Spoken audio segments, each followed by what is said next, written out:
Hurmattуу энелер, силер бала тарбиялап, өзүңүздөрдүн кайраттуулугуңуздар менен, чыдамкайлыгыңыздар менен, сабырдуулугуңуздар менен биздин коомго чоң салым кошуп келесиздер.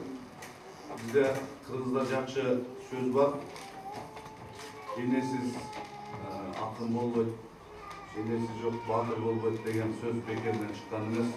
Ошондуктан бүгүн биздин коомдо, биздин мамлекетибизде улуу инсандар, данышмандар, ойчулдар бар. Ошонун баарын ушул күнгө, ошол даражага, ошол наамга жетип отурган улуу кыздардын артында сиздер